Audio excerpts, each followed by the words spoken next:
Where's Taylor Swift when you need her? You've got a great choice of patterns that are free. Why would you ever pay for one? I'm afraid I haven't looked at what Rowan I has... ain't paying 80 quid. Hello and welcome to episode 2 of Yarn Library Podcast with me, Adam Cleveley of Cleveley Knits. And me, Georgia Denham, Tulip Pearl on Instagram. And we are so much better prepared for episode 2. But episode 2 is all about pattern design. And we wanted to talk about pattern design as one of the themes in our podcast at some point. Yeah. But there's been some news in the last 24 hours, which we feel merits bringing this up the episode order. Yeah. So I was on my way over, about to head over to Adam's this morning. So I've sort of deliberately not done any kind of deep dive on my way over here. So Adam is going to fill us in. So I was quite surprised by this, and it's a neat segue into pattern design in general, but someone on TikTok pointed out to me that, or they said to me that the patterns in the Game of Wool are being released by Rowan, and that Rowan are not paying anything to the designers. And at first that felt like a rumor to me. But I started looking around for evidence of it. The person didn't get back to me quite yet.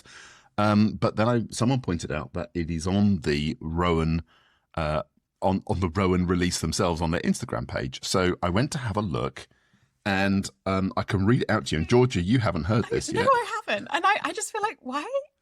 I'm super curious to know in what world or in what way, what method of delivery. So please, yeah. So here we go. So a yarn story, who you might know, that's quite a big account down in the southwest of the UK. It's a beautiful, beautiful yarn shop.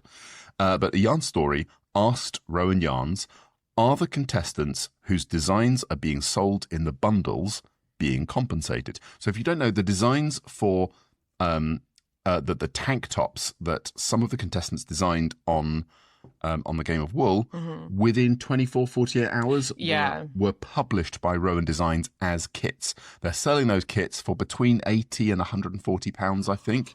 I didn't look that far at it. Like I just thought, oh great, okay, they're selling some patterns, and you see the Rowan yarn on the show, and I thought, oh yeah, product placement, funny. No. They're making serious cash about it. I mean, the price range is because they're size inclusive. So if you're buying a small, that is only £80. Okay. As we know, yarn can be expensive if you choose to make it. Anyway, so a yarn story asked, are the contestants being compensated? A couple of people piled in saying, I'd love to know this as well. Rowan Yarns were quite quick to respond and said, hi, a yarn story. Our partnership is with Game of Wool and Channel 4, who run the show and therefore own the rights to what has been produced, not the individual creators in the show. However, we've ensured that the makers are credited and that we give them a spotlight on our platform. Where's Taylor Swift when you need her? I say that if you're not aware, like her re-records being representative of the fact that she didn't own the masters to her. Okay, well, good that they responded to the comments, I suppose, and gave us transparency, but like... Absolutely, but I will say a lot of people and some big accounts. Knit Pearl Girl has jumped in and co-signed that the thread, and a lot of people have jumped in to say things like, I'm going to read out something from Scottnet here. I think that many of us feel that designers deserve a lot more than just accreditation. As the Game of Wool is aiming to broaden the appeal of knitting amongst a wider audience, compensating the designers appropriately would help them to develop their talents and spread the word. More people piling in. Thank you for articulating what many of us wanted to know. And someone pointing out quite succinctly, nah, this sucks. I mean, I quite agree. I think now... Sorry, I'm just still processing.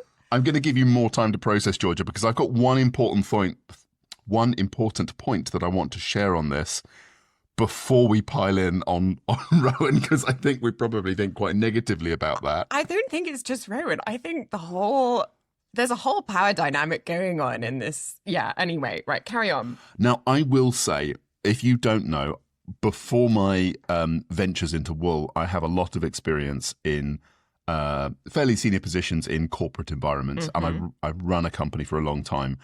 The Rowan Yarns message may have been highly curated to obfuscate a potential financial benefit that's gone on. And let me explain that to you. So they have said that the partnership is with Game of Wool and Channel 4, who run the show and therefore own the rights to what has been produced, not the individual creators in the show. Now, that doesn't mean that the original creators haven't been paid. And I've reached out to Game of Wool to ask them that, and they haven't responded yet, but, they haven't had much time.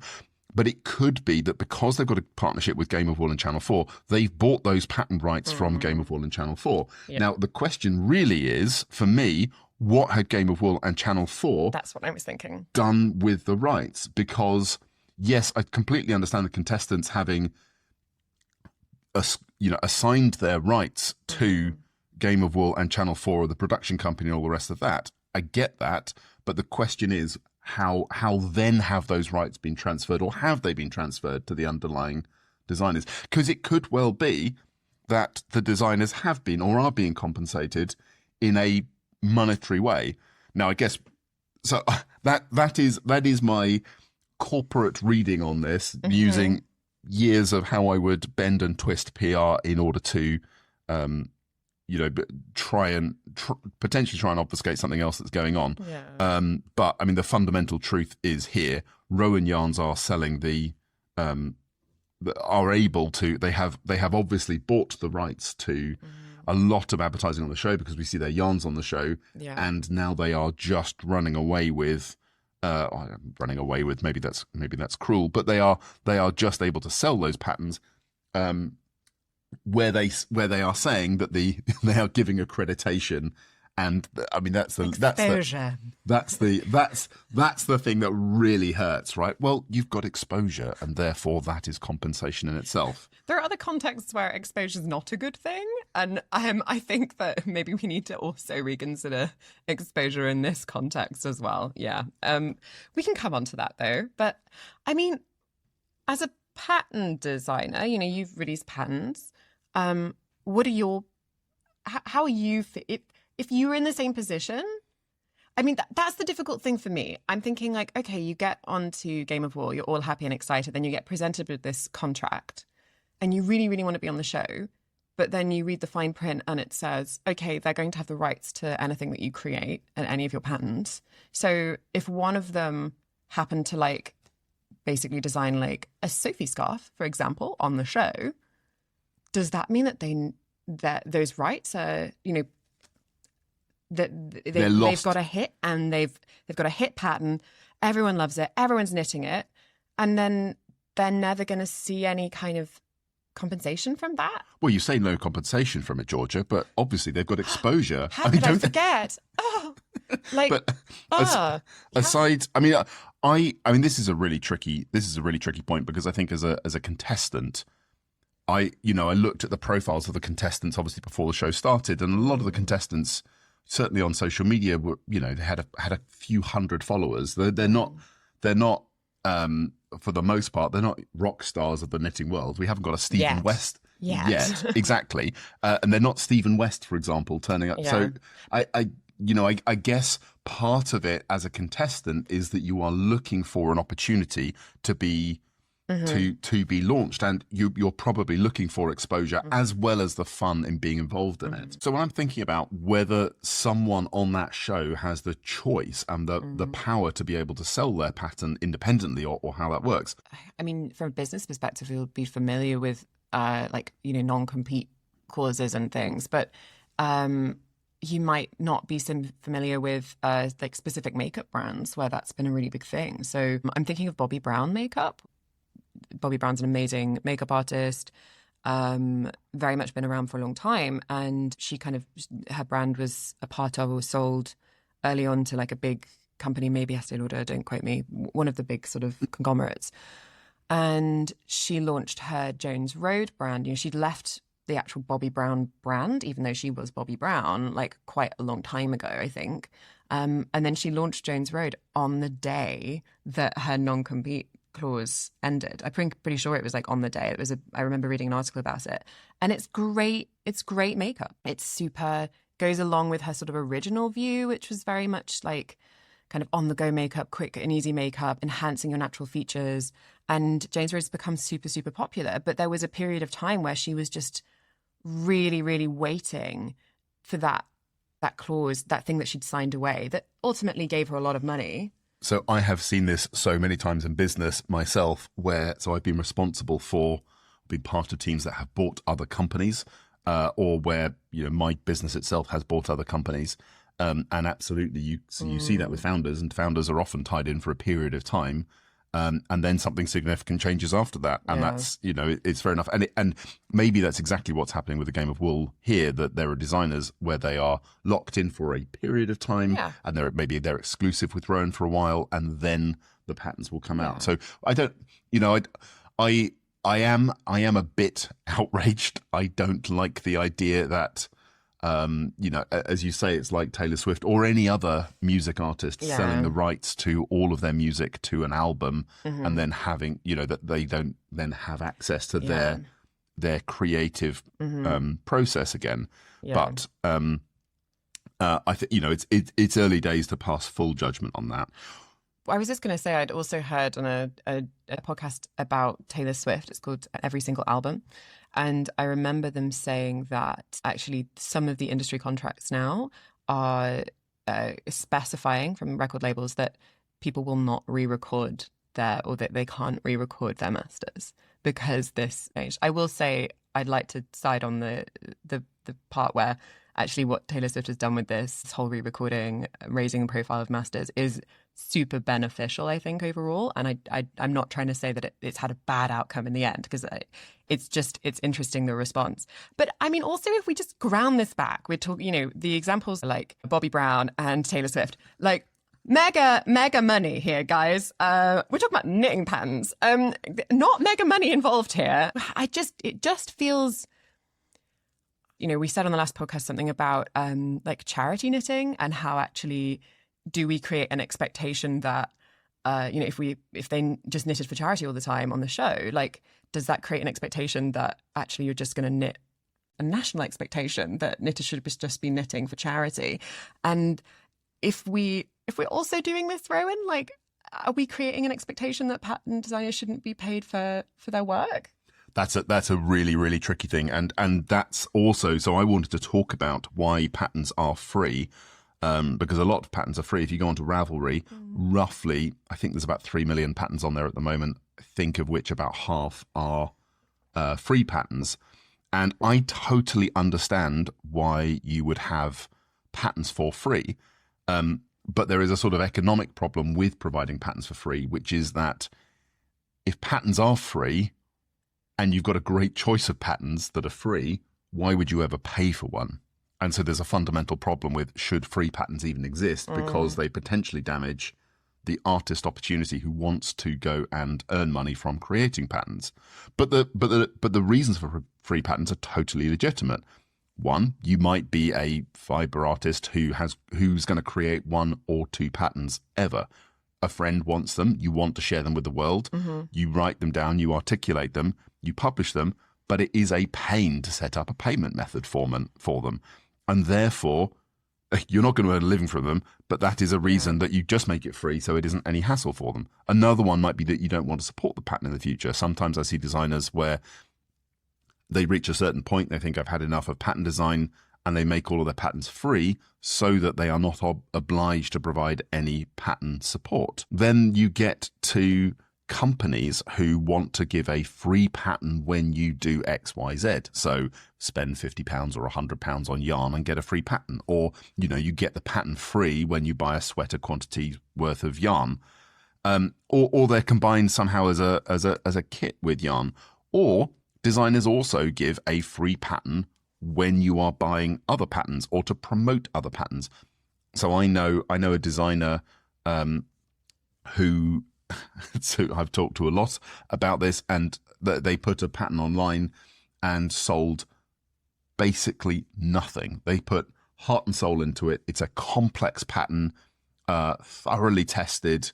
It was really, really well done. This is a very, very good designer, and has also successfully launched sweater patterns before.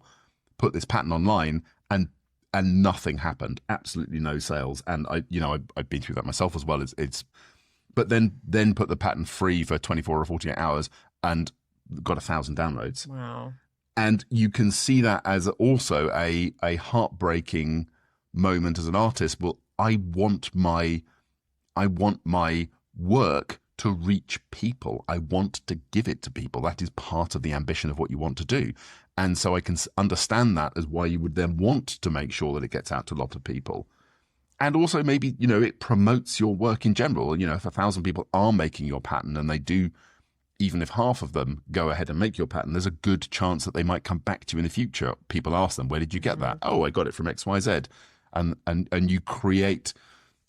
So it's a sort of marketing tool as well. But the problem is that free patterns create this very big issue in the industry for me, which is part of there is very little value, and people think about the pattern as being ultra low value.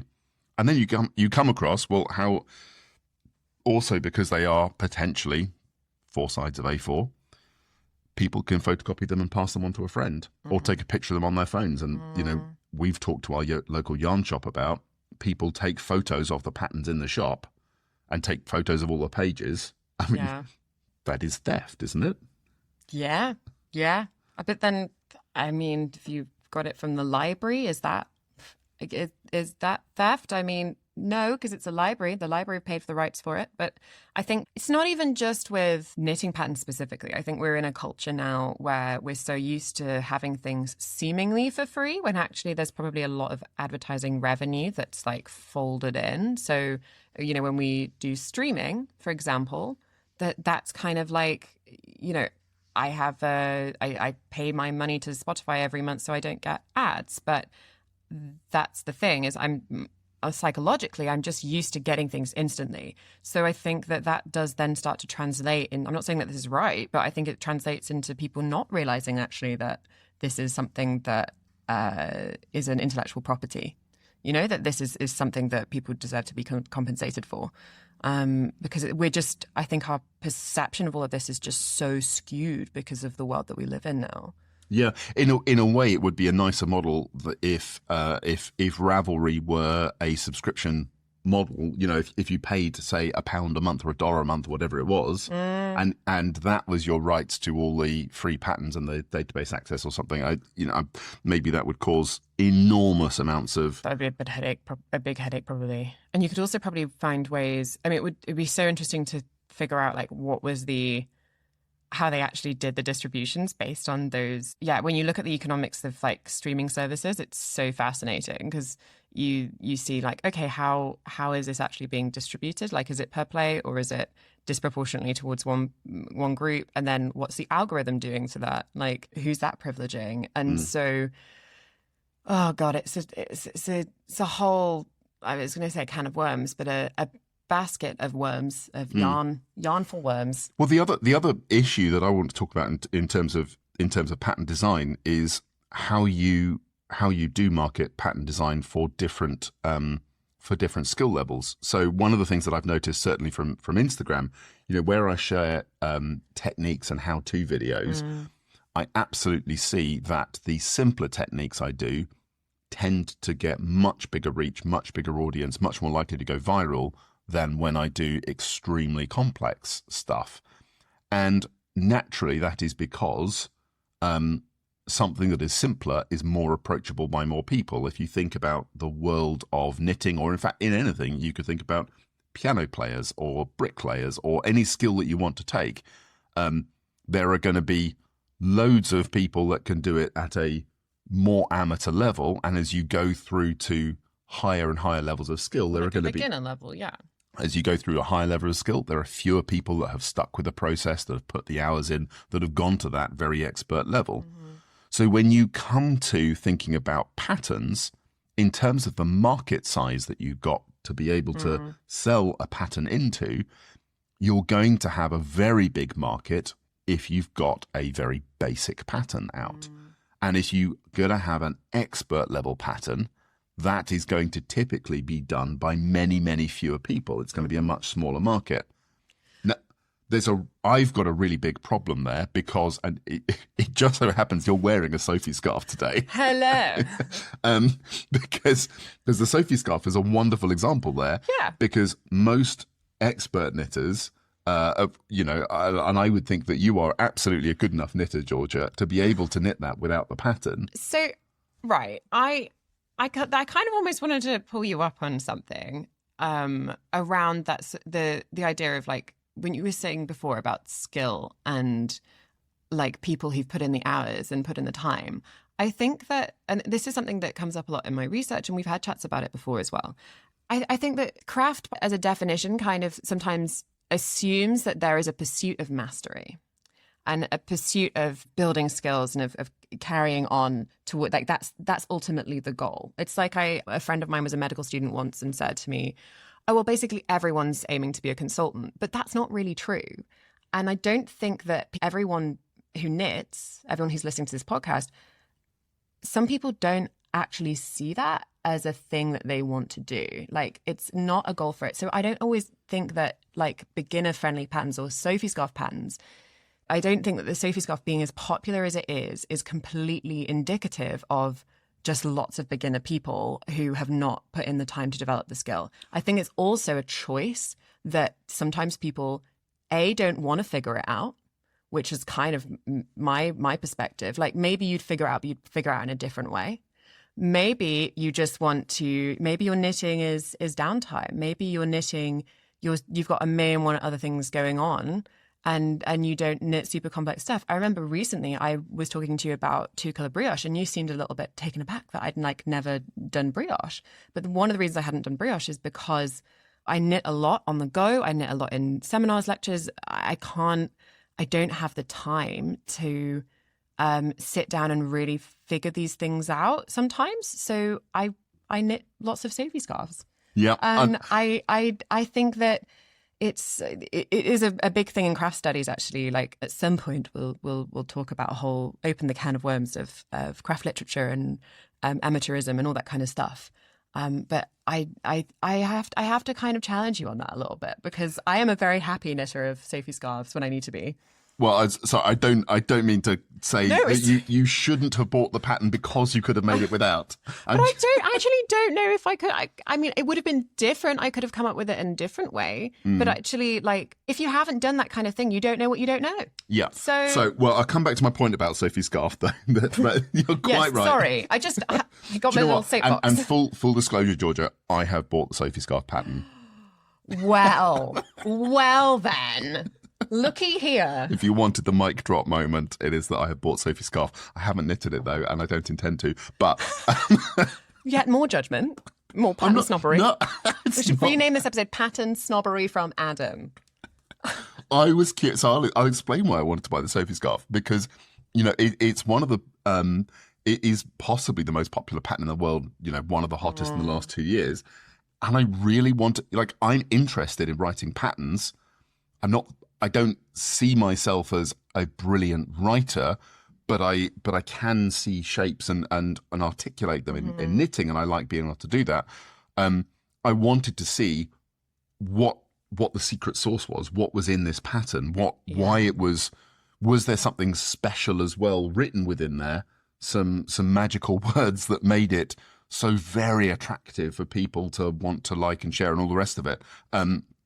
And so I bought it on the grounds of research. But also one thing that I noticed then was that the Sophie scarf is 2 pages. When I look at a Stephen West pattern or my more complex patterns like my dragon scarf and so on, those are patterns where they run to 10 pages. My longer pattern's 3,500 words, and that is a real difficulty when we come back to pricing because Sophie scarf is more, it has a much broader appeal. It's going to go to a much bigger market. And also, because it is a simpler pattern, is a couple of pages. That means it is less time to knit, it's less time to test, it's less time to have tech editing. All of those costs are lower. It is less yarn costs in doing your test knits.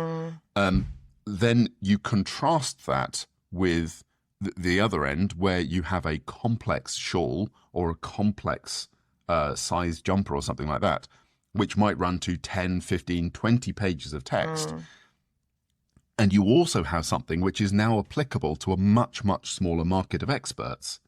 And yet the price difference that you see, Sophie's scarf is around £3.50. The most expensive patterns you see are £8, maybe £10, $10, $12, something like that. There's not a lot of money difference, but I tell you that the time and effort that goes into an expert pattern, I mean, it could be 10, it could be 50-fold in terms of the difference of the resource that goes into the pattern design.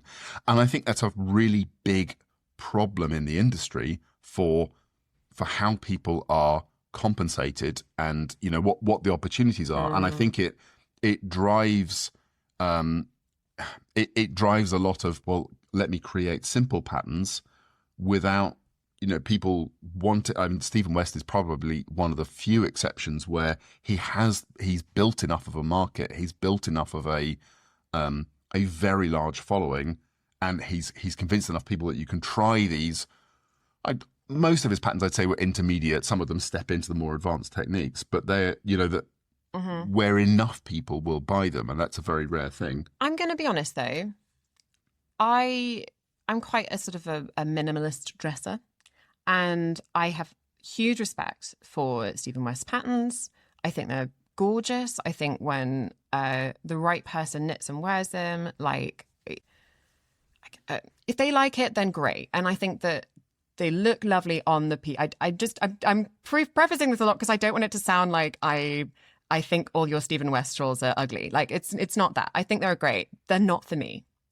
And when I'm looking at what is in my wardrobe, I kind of put myself on like a jump a couple of years ago where I was like, I'm not going to buy any jumpers because I can knit all of them.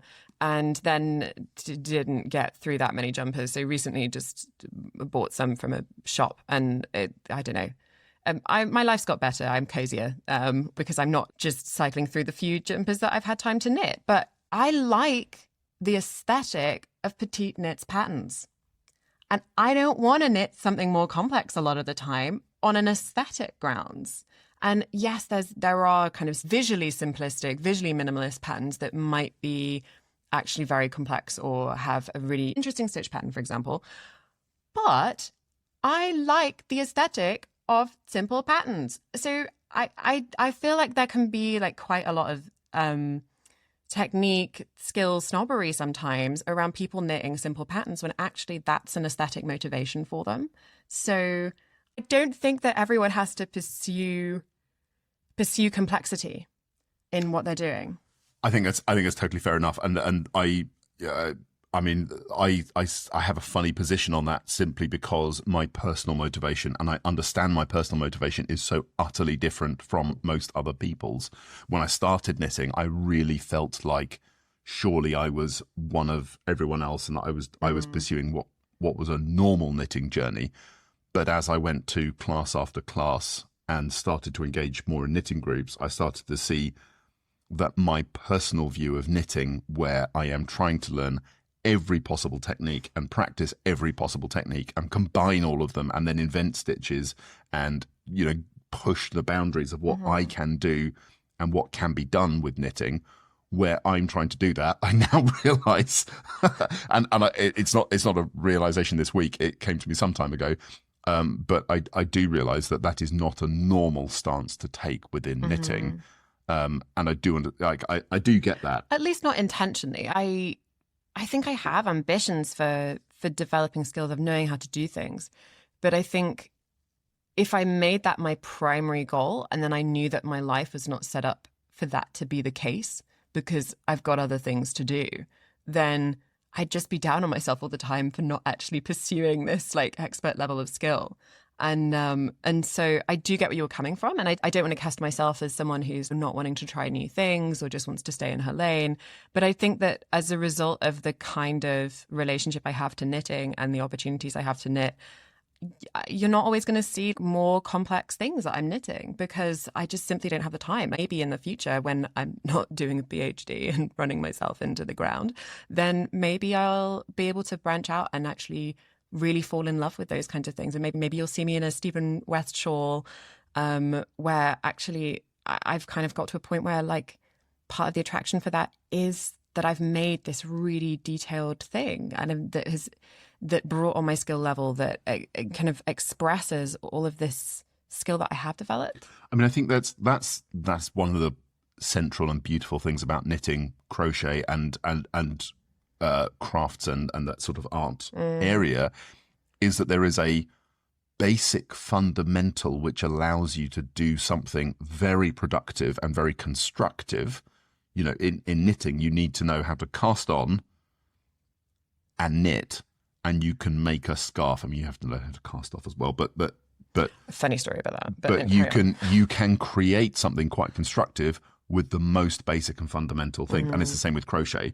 You know, once you can get it going, once you can make a chain, and then you can build from that, you can create objects of significant complexity. You can make fabric, and fabric is a flexible and usable item. And that's, you know, that's where you come back to this, you know, when I think about knitting and the sort of market for patterns, that's why you have, because a lot of people do it for the meditative practice, for the just doing something because it is a constructive or meditative, or, you know, something to do with my hands. Something to do with your hands. You want to work with a particular yarn that you like the colour or texture of. And so that is the sort of the mass, I don't mean mass market to sound like in any way derogatory. Like that is where most people sit with knitting. And it's also an element about, it's a very woman dominated craft, and like generally speaking within society in terms of actual time or time available to people to knit, women statistically will have maybe less time to engage with things like that. So you might see a different kind of emphasis or different focus depending on different seasons of people's lives in how they're working. It's a whole amazing thing actually in craft studies of how do you define craft, because if you just defined craft as inherently a pursuit of mastery, and there's a guy called Richard Sennett who wrote a book called The Craftsman who really kind of instinctively advocates for it, and then you read it and it sounds like it's a very like pithy romantic book about being a craftsperson. Then there are other academics who've actually kind of responded to that and said, yeah, but if you define it by, okay, being a craftsperson is always being in a pursuit of skill. There's an amazing paper by a woman called Alana Kunt, and she said that it excludes people who are maybe professionals. Then for all kinds of socioeconomic reasons or cultural reasons, they don't want to pursue an excellence or an expert level of skill. And if you were to define craft by the former, you'd exclude people. I mean, look at craft and well-being. If you think of the pursuit of mastery or the pursuit of excellence as a defining characteristic of craft, where are we when we're thinking about craft and disability? Where are we when we're thinking about craft and people's health? So, yeah, I mean, we didn't expect to get in a bit of a debate today, did we? Yeah, we were supposed to be having a debate with Rowan. With Rowan, yeah. I mean, we can take it back there because there's one other thing about those patterns which was pointed out, and again, I mean, this points to what is the meta purpose of Game of Wool and why should it exist as a show, and is one of its core purposes to show us what can be done and to broaden the reach of knitting. And so I came across this other interesting point on the Rowan patterns online. And thank you for all the comments on Instagram. But someone pointed out that Rowan selling these patterns looks like it is a beginner-friendly pattern. And should Rowan be trying to do beginner-friendly patterns? And particularly, Holger is going to come up a lot in our conversations, I think. But if you look at his pattern, which they didn't go into in detail on the show, but you can see there is a twisted rib at every stage, and he's, you know, the decreases that he's done. Okay, a knit two together isn't too hard. A slip slip knit is one level up from that, but he's got center double decreases in the twisted rib on the V-neck. That's definitely not beginner level. Are people going to buy these kits and then think, get really put off by knitting? Well, exactly. So that's, I guess that's the worry that they. I hope that, I mean, the different patterns have different complexities embedded within them, but it's a nice example there of where Holger's finished garment looks very elegant, Mm-hmm. and it's relatively simple looking, and part of the success of, I think, of that as a garment is that it really does look amazing from amazing and simple, but when you look at the details of it, it Mm-hmm. absolutely isn't simple. And he's Mm. got that the fine details within it are also not, they're not beginner friendly. And I haven't looked. I'm afraid I haven't looked at the what Rowan I have. ain't paying 80 quid. Yeah, that's it's Do you want to pay 80 quid research, like with the Sophie scarf? I don't Do you, think do you want to? I'm not going to legitimately expense that. No. I would love to experiment and see what I could knit, whether I could knit that in 12 hours. I really thought when Game Ball was going to come out, I genuinely thought I was going to be doing the challenges, but where do I find 12 hours this week? It's brutal. Well, that's the question. I'm also just going to quickly be looking at my phone because I wonder whether Game of Wool, they saw my post. They've seen my question an hour ago, but they haven't come back. So I imagine I've upset someone there. Sorry about that, Game of Wool. Oopsie. Is there anything else we wanted to say about selling patterns? I mean, I was going to ask you lots of questions about this in music, Georgia, because that's also your field of expertise Yeah. as a composer. But what's the similarity between? Well, generally people don't get very well paid for things unless you're like Hans Zimmer. I mean, that's an overstatement. So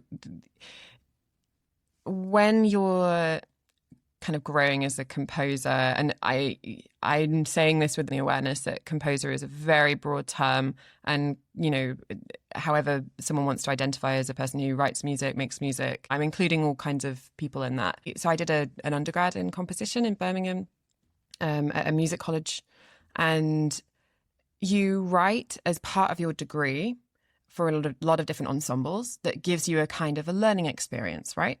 And so I did lots of workshops, lots of courses, and I wasn't getting paid to do those because I was a student in a learning environment, in a learning experience. And then there's sometimes, you're building a career, you're building a sort of platform. And then what happens if you're at that stage and then someone comes to you and asks you to write a piece, and then one of those pieces does really well, and then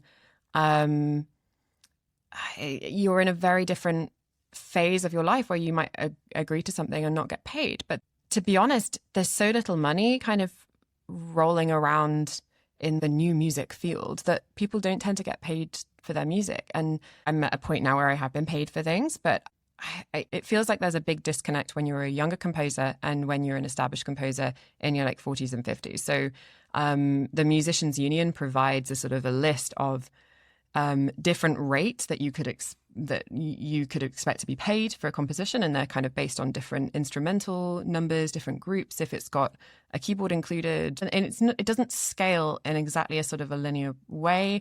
It takes into account that a piece that is shorter is actually kind of hard to do, and often it tends to be more intense. I'm pretty sure that these are like publicly available, like you can go and have a look at them. I will tell you now that I've tried to cite even like an MU rate and even ask for half of that sometimes, and it's just been like a non-possibility. It would have eaten up the entire budget available for this thing to happen. And I had some friends, they were starting to set up an ensemble, and they asked me to write a piece for them. And it was a bit of a back and forth of how much do you want to be paid? No, how much can you pay me? And then effectively the money that they were going to be able to pay me for this one piece that would have taken weeks to write, kind of like a pattern, you have to have, there's a lot more in it than just having an A4 piece of paper. I was effectively being paid for what I'd get teaching for like a day for this piece. And it was like, I knew that they wanted to pay me more, but I think there is a disconnect sometimes even for musicians who look at what a composer does and they equate it to a day of playing their instrument, when actually if you write 4 minutes music or 5 minutes music, that's a long time. And I do think that it's having an interesting effect on musicians where people are getting maybe looser about the way that they write music. I know I've been guilty of it at points where I feel like I've been stretching out the music I've been writing, and it's become really slow and moody and temperate, because actually it's really hard to write intense music. And it's hard to write fast music. It's hard to write detailed music. I recently did a workshop with an orchestra in the UK, and I really took on a challenge with that. I decided to push myself stylistically, aesthetically, kind of like knitting or designing a pattern for something that was super, super complex. And it was so hard. It was like the hardest thing I've ever done.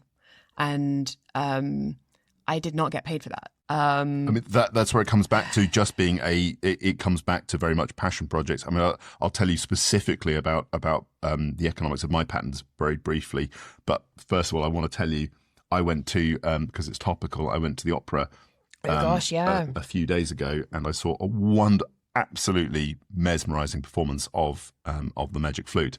But honestly, the conductor came on and the orchestra was off like lightning, and he cantered through it. Mm-hmm. And there were so many movements in it which were at pace. And all I thought was, that's a conductor that's being paid for the performance, not by the hour. Mm-hmm. One thing, before you say about the pattern things, I would really go and have a look if you're interested in this. Ireland have just made their universal basic income scheme that was a pilot permanent for 2,000, I think it's 2,000 musicians in Ireland.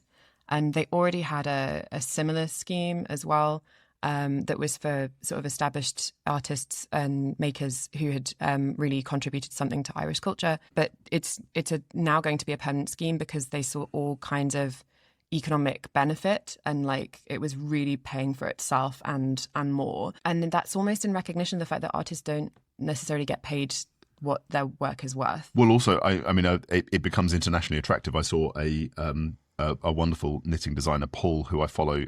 He largely lives in New York. He works in the costume industry as well around that. But he's a fantastic knitter. But that's how I learned about it, is because he was excited by what Ireland were doing and was asking anyone, it's super cool. Can anyone help me get to Ireland? It's an awesome thing. But also, if you want to celebrate culture, that's fundamentally a brilliant way of doing it. So just to tell you, my latest hat pattern release. Because I think sometimes people think that the large Instagram following that I have is a key to financial success in the pattern composition designing world. And I just want to make sure that if you are listening to this and you're thinking about it, that you do have the numbers available to you. So I reckon I spent about 20 hours on the 3 prototypes I did of that hat. I reckon it took me round about 5 hours to write the pattern and make the corrections to it. And I think I probably put about 5 hours into the marketing. And by marketing, I mean producing videos, liaising with the testers and getting the hats, photos of the hats and so on. One of the videos I produced, actually, it probably took 5 hours by itself. But let's just say that's a total of 30 hours. Now, I don't know how you want to value my time. Let's value me at less than minimum wage and put me at £10 an hour. Mm-hmm. But that's £300 invested in that so far. I also bought the yarn. So I bought yarn, obviously, for myself. Actually, for this knit, I also bought the yarn for the testers. Helen at the Wool Kitchen was extremely kind, and she gave me a bit of a discount on that wool. So I ended up paying £100 for the wool. Which was a great bargain for what I got for hand-dyed yarn, certainly. But all in, if you want to value my time, that means that there was 30 hours, £300, plus £100 of materials, so we're at £400. I'm reasonably happy with how that pattern has sold, and I've sold 30 copies of it at £4 a piece. So that's £120, and then I'll pay taxes out of that as well. So you can see, that is a significant loss for me, but it is not an emotional loss. It's sad. Obviously, I'd love to make millions from patterns, but that's it's a very real fact of it. Yeah. There are other patterns I've sold have done better. Some do worse, but that's the horrible thing as a designer, is that you never know whether a pattern is going to do well or isn't going to do well. Regardless of that, you have to put the effort in. Yeah. because it might do well, and you want it. You want to give it Yeah. everything the best possible chance. I feel for the initial designers on Game of Wool. I hope that they do feel. I mean, ultimately, that's what it comes down to. Yes, I want them to be financially successful if that's what they want. But I also just hope that they feel happy and satisfied with the relationship that they have with Channel 4, with the Game of Wool, and with Rowan Yarns. I'm sure that a lot is being done there with the best of intentions, and I really hope that they feel good about it. And that's the one thing I guess we don't know. That's the big thing. It's like, we have our opinions on it. You might have your opinions listening to Yarn Library podcast, but I ultimately it comes down to how individuals feel. I mean, yes, we've acknowledged in this conversation, like sometimes those things have an impact for other people. If someone wants to make a living off it, and then there are all these free patterns because someone's just doing it for the fun of it, or because they can afford to pay their bills another way, like that does in a sense devalue things, but also it's complicated. It's super complicated. We'll have to unpick it in another episode. Yeah, I think we will. And it's nice to be transparent as well. I think more people should just be transparent about what they're making, what they're earning. Like, I mean, my goal with being a composer is just to kind of break even, to be honest. And that's sometimes all we can hope for. Well, we'll leave it there. But thank you so much for listening to episode 2 of the Yarn Library of Art Lot. I can't even get my words out. You see, there's no there in it, is there, Georgia? Thank you for listening to Yarn Library podcast. Please make sure you're subscribing on whatever platform that you're listening to this on. Yeah. And we'll hopefully you'll hear from us in episode 3. We'll try not to argue too much next time. Or more. Or Tell more. Give us a feedback. Like, do you like it? Do you like the conflict? Do you want? Or are you coming here for cozy, harmonious chit chats? Let us know on social media at Cleveland Knits, and we will respond to your comments and use that in our future podcast. But thank you for listening. You've been listening to Yarn Library podcast with Adam Cleveley at Cleveley Knits and me, Georgia Denham at Tulipel. If you enjoyed this podcast, please like, share and subscribe. And if you didn't,